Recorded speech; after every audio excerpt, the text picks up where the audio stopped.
গভীর রজনীতে আমিরুল মুমিনিন ওমর আমার বাড়ির সামনে হাজির কেন? কি অন্যায় করে ফেলেছি আমি? ওমর কেন আমার বাড়ির দরজায় এসে আমাকে ডাকে? হযরত হুযায়ফা দরজা খুলে দিয়েছে। আমিরুল মুমিনিনের কাছে যায় ডাক দিয়া বলে, ও খলিফাতুল মুসলিমিন, এত গভীর রাত্রে আপনি কষ্ট করে আমার বাড়িতে কেন আসলেন? আপনি যদি আমাকে ডাকতেন আমি তো আপনার বাড়ির দরজায় হাজির হইতাম। হযরতে ওমর ডাক দিয়া বলে, হুযায়ফা,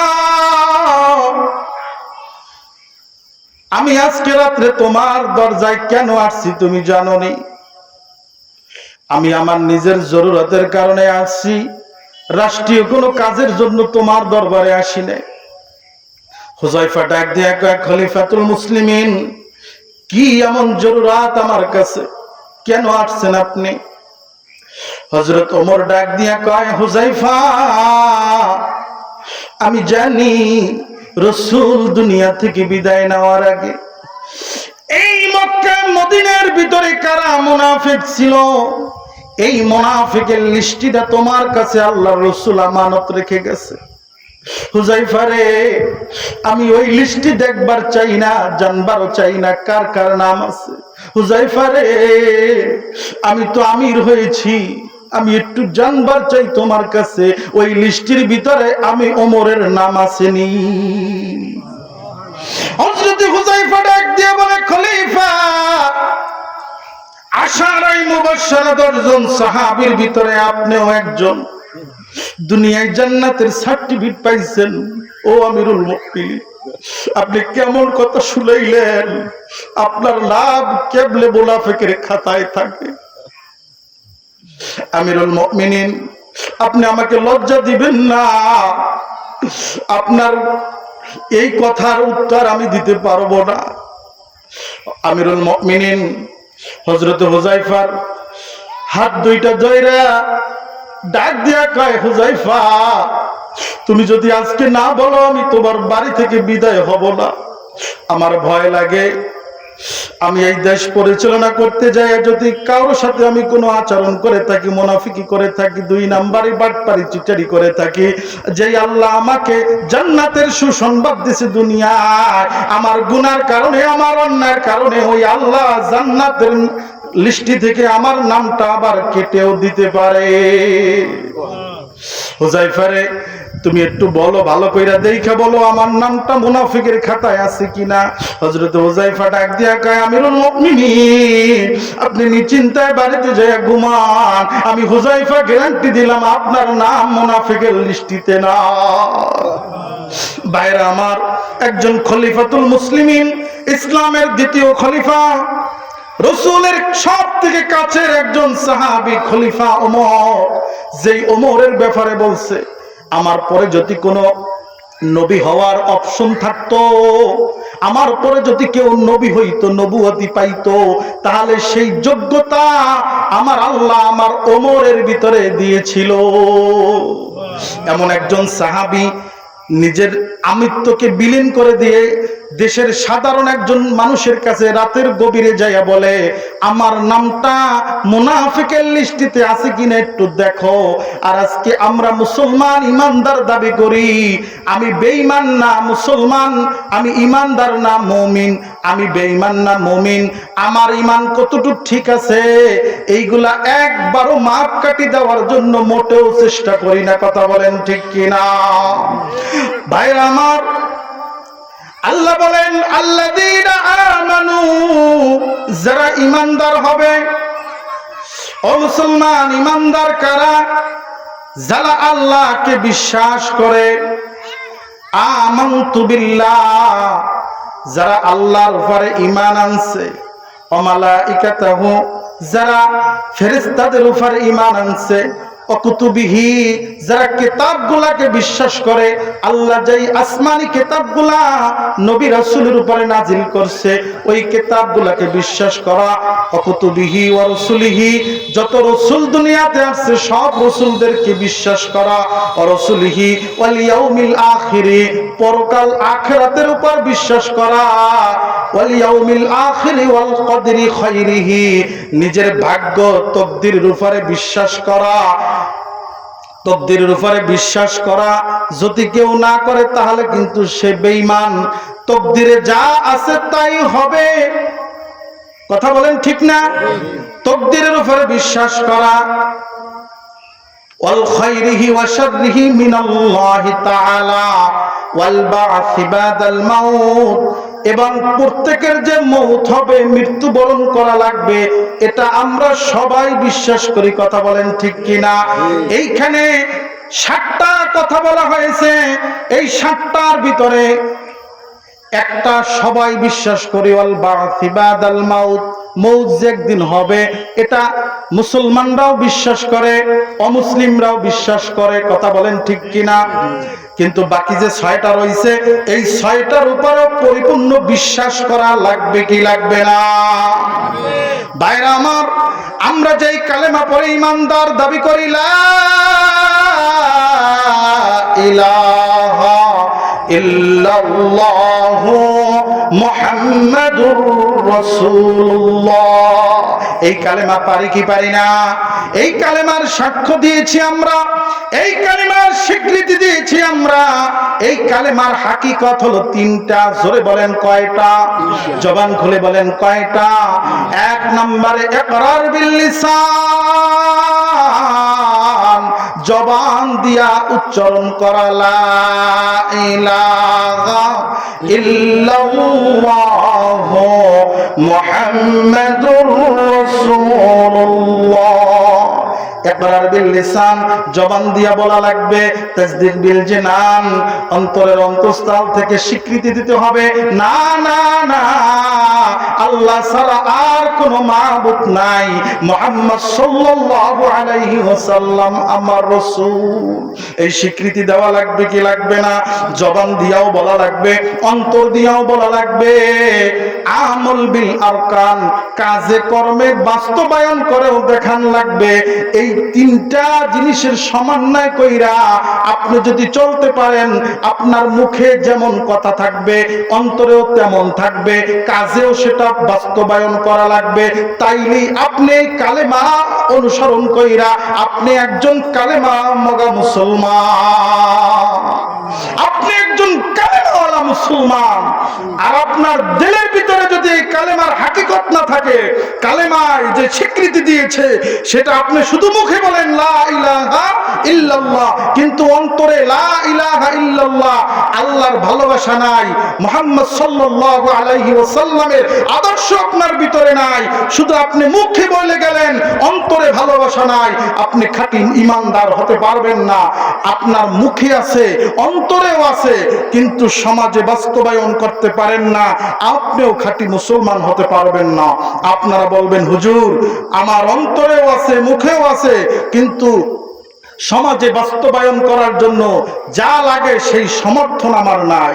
আপনার টাকা নাই, আপনি পারতেছেন না, শক্তি নাই, পারতেছেন না, কিন্তু আপনি যারা ইসলামের পক্ষে কথা বলে, ইসলামের জন্য কাজ করে, ইসলাম প্রতিষ্ঠার জন্য যারা মেহনত করে, আপনার যদি টাকা নাও থাকে, আপনার যদি অর্থ না থাকে, শক্তি না থাকে, তাহলেও আপনি এই যে দল যারা রয়েছে, যারা ইসলাম প্রতিষ্ঠিত করতে চায়, যারা আল্লাহর রাসূলের আদর্শ বাস্তবায়ন করতে চায়, আপনি যদি তাদের পক্ষ হইয়া তাদের কাছে যাইয়া একটু সমর্থন দেন তাহলেই যথেষ্ট।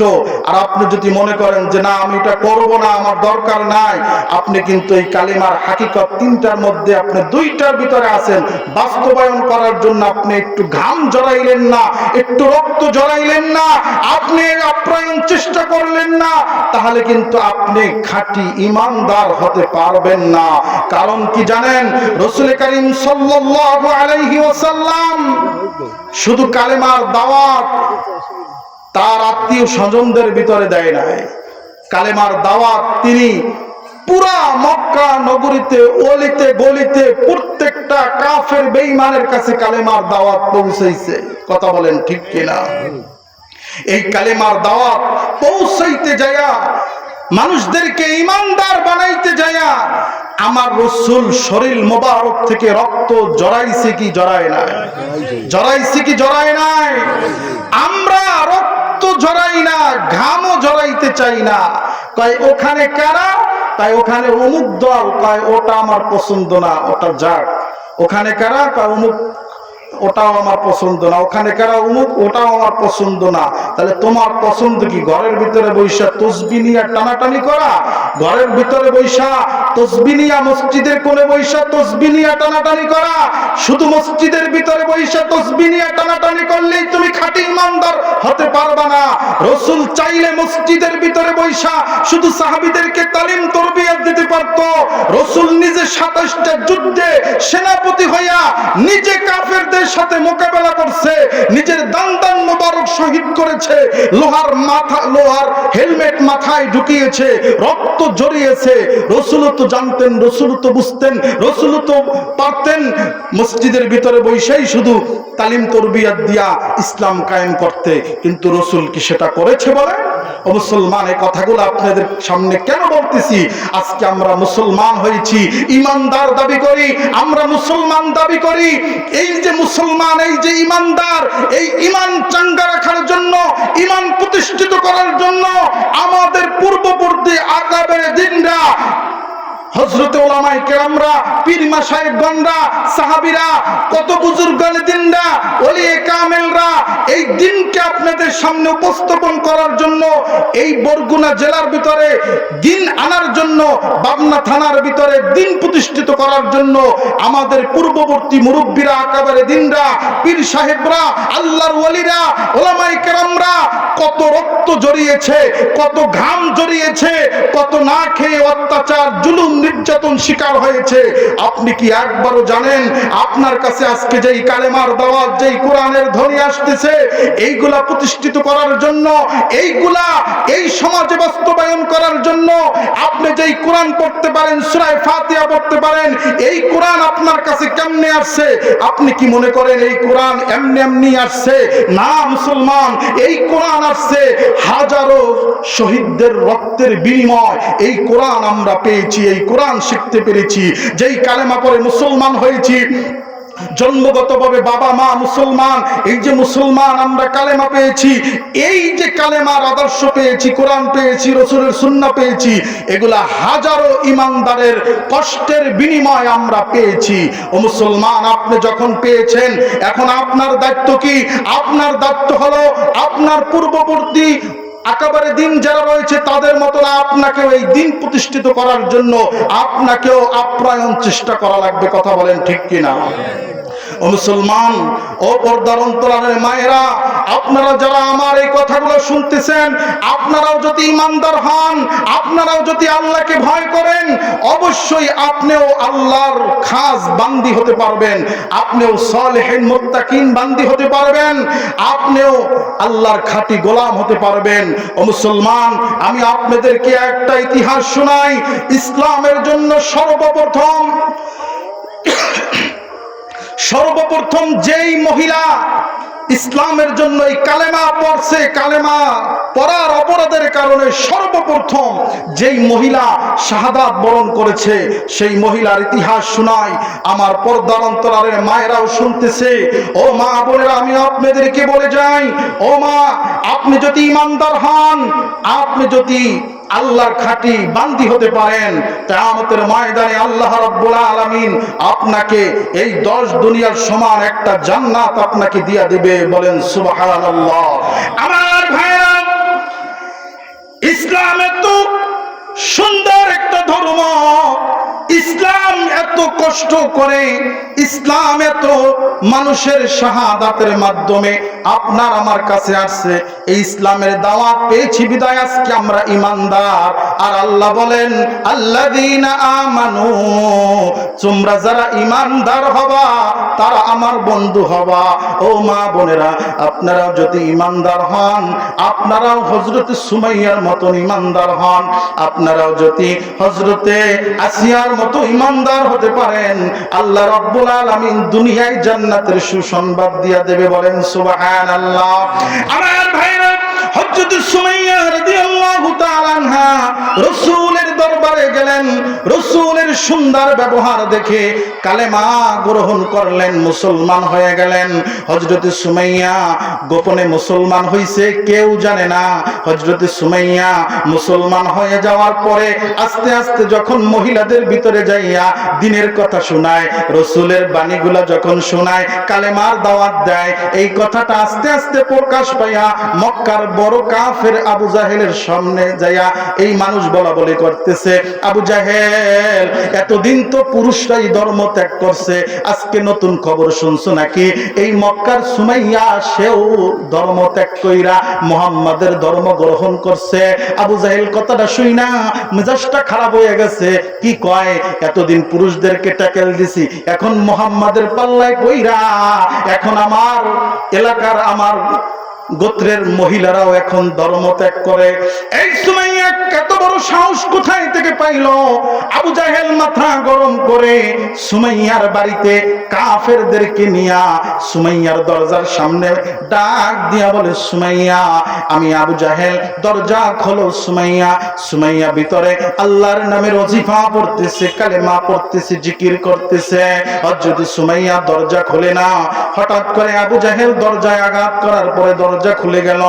আবু জাহেল ঘরের ভিতরে ঢুকিয়া তাকাইয়া দেখতেছে সুমাইয়া আল্লাহর নামের তাসবিহ পড়তেছে, লা ইলাহা ইল্লাল্লাহ। জবান খুলে বলেন, লা ইলাহা ইল্লাল্লাহ।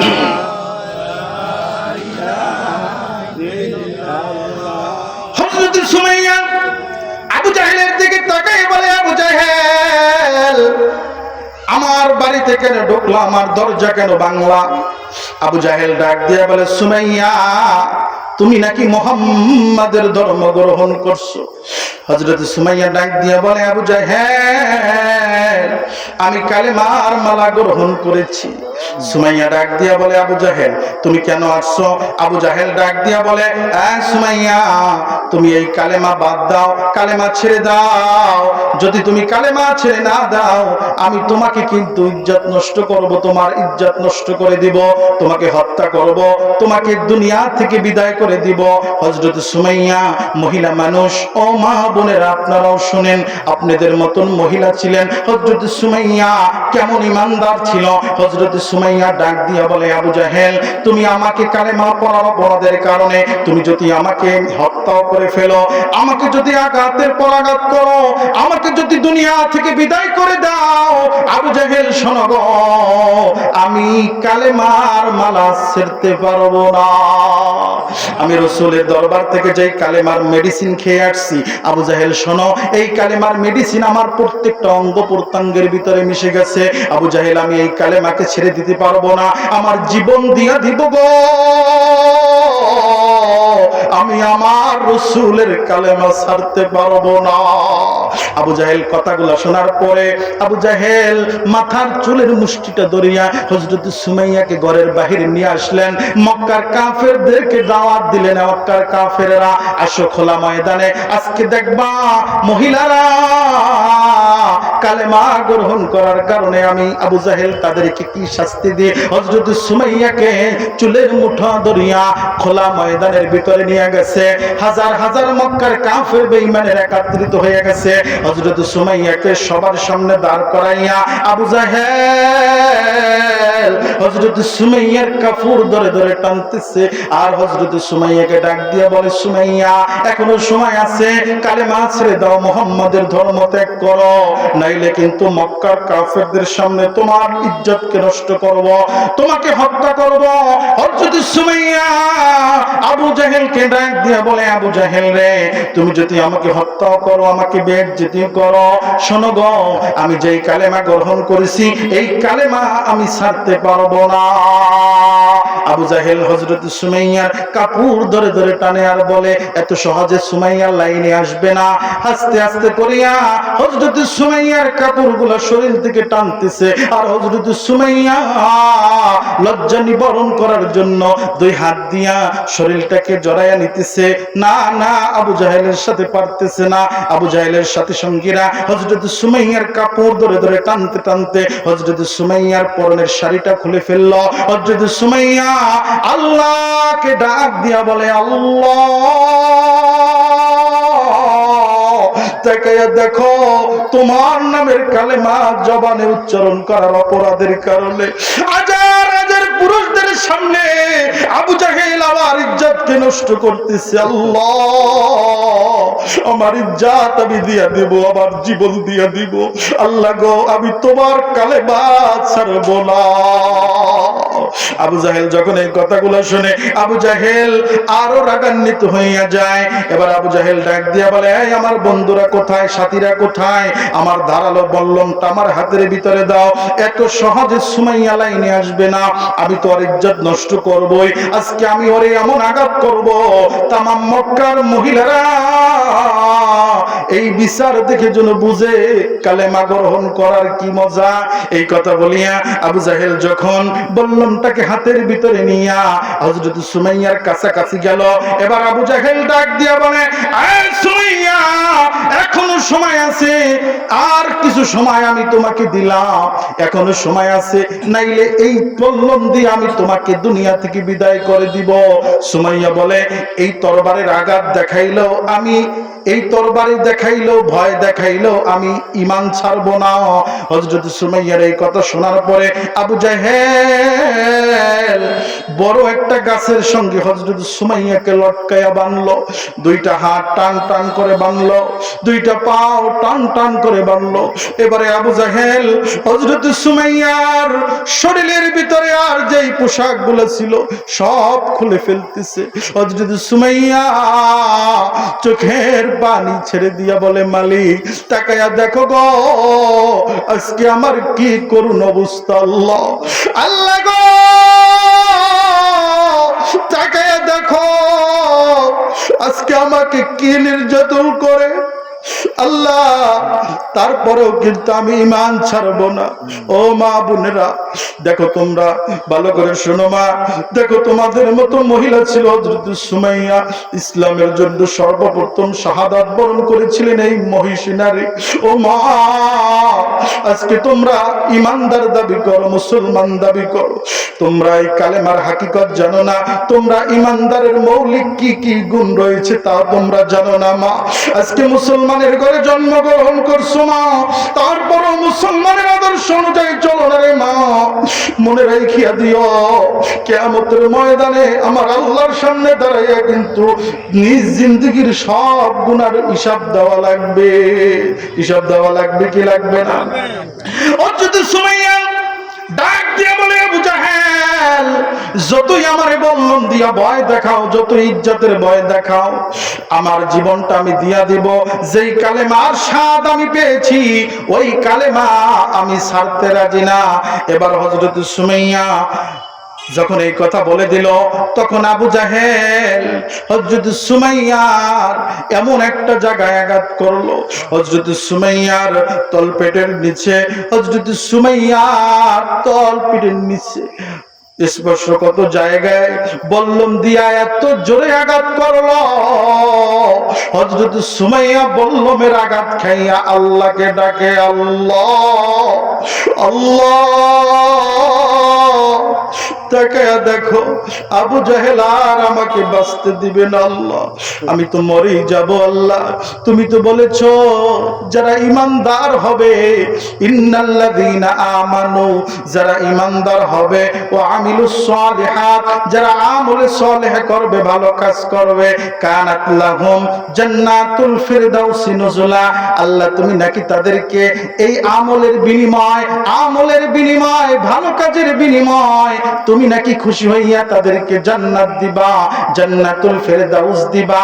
আল্লাহ গো, আমি সুমাইয়া তোমার কাছে আজকে একটা আবদার করব, আল্লাহ আমি তোমার কালেমার জন্য জীবন দিতেছি, আল্লাহ এর বিনিময় তুমি আমার যেই জান্নাতটা দিবা, ওই জান্নাতটা আমি দুনিয়ায় জীবিত থাকতে দেখতে চাই। আর যদি সুমাইয়া যখন আল্লাহকে ডেকে ডেকে বলে, আল্লাহ তুমি আমার জন্য জান্নাতটা হাজির করে দাও রে আল্লাহ, আল্লাহ রাব্বুল আলামিন জিবরাইলের বলতেছে, জিবরাইল আমার সুমাইয়া জান্নাত দেখতে চাইছে, এই কালেমার বিনিময়ে আমার সুমাইয়া কালেমার জন্য শাহাদাত হয়ে বরণ করতেছে, দুনিয়া থেকে বিদায় নিতেছে। ও জিবরাইল, আমার এই জান্নাতুল ফিরদাউসটা আমার সুমাইয়ার সামনে ধরো। হযরত সুমাইয়া জান্নাতটা দেখতেছে আর মুস্কি মুস্কি হাসতেছে। আবু জাহেল ডাক দিয়া বলতেছে, সুমাইয়া বল্লমের আঘাত খাওয়ার পরেও তুমি কাঁদো না, হাসো কেন? সুমাইয়া ডাক দিয়া বলে, আবু জাহেল শোন, আমি যেই কালেমার মজা পেয়েছি, আমি যেই কালেমার বরকত পেয়েছি, আমি যেই কালেমার বিনিময়ে আমি জান্নাত পেয়েছি, ওই জান্নাতটা মৃত্যুর আগে আমার আল্লাহ আমার সামনে উপস্থাপন করছে। আবু জাহেল শোন, আমি ওই জান্নাতের সুন্দর নাচ দেহামত দেখা আমার মুখের ভিতরে মুস্কি মুস্কি হাসতেছি।